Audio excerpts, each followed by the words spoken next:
গোটা বিশ্বের মুসলমানদের কাছে আবেগ আর অনুভূতির এক নাম পবিত্র কাবাঘর। পবিত্র নগরী মক্কা ও কাবার পরতে পরতে লুকিয়ে আছে বহু নবী রাসূল আর ইসলামের স্মৃতি। সৌদি আরবে অবস্থিত ইসলামের সবচেয়ে পবিত্র স্থান মসজিদুল হারাম। এমনকি মসজিদুল হারামের কেন্দ্রে রয়েছে কাবার অবস্থান। সৃষ্টির সূচনা লগ্ন থেকেই কখনো বন্ধ হয়নি কাবার তাওয়াফ। ঘড়ির কাঁটার বিপরীতে চলছে পবিত্র এই ঘরের প্রদক্ষিণ কার্যক্রম। অবশ্য চাইলে যে কেউ এই কাবার ভেতরে ঢুকতে পারে না, এই সুযোগ অত্যন্ত বিরল।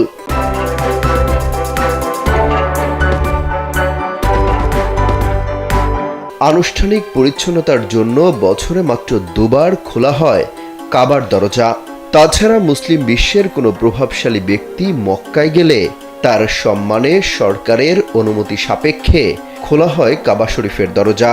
কেমন দেখতে ভিতরের দৃশ্য তা জানতে মুসলমানদের কৌতূহলের শেষ নেই। কালো রঙের পর্দায় ঢাকা থাকে পবিত্র কাবার ইমারত। ঢেকে রাখা উপরের গ্লাফকে বলা হয় কিসওয়া। একটি কিসওয়া তৈরিতে প্রয়োজন পড়ে 670 কেজি রেশম এবং 15 কেজি স্বর্ণ। কিসওয়াতে ব্যবহৃত সিল্ক আসে ইতালি থেকে। জার্মানি থেকে আসে সোনারূপার প্রলেপ দেয়া সুতা, যার পেছনে খরচ হয় 50 কোটি টাকারও বেশি।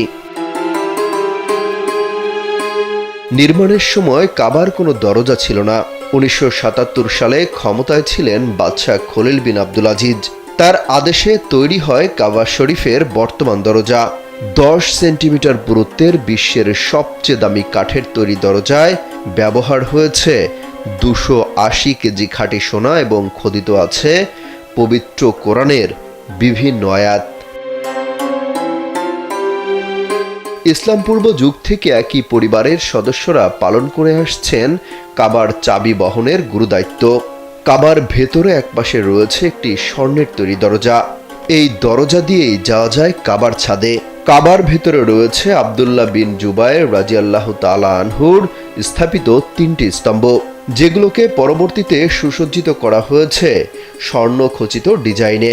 খুঁটি 3টির সাথে ঝুলানো আছে বিভিন্ন প্রদীপদান, যা ইতিহাসের বিভিন্ন সময় বিভিন্ন দেশের রাজা বাদশারা পবিত্র কাবা শরীফের জন্য উপহার হিসেবে দিয়েছিলেন।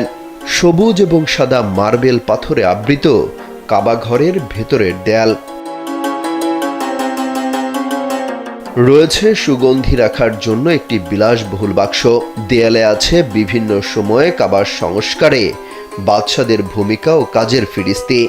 এমনকি কাবা গৃহের অভ্যন্তরে চিহ্নিত আছে রাসূল পাক সাল্লাল্লাহু আলাইহি ওয়াসাল্লামের নামাজের জায়গা।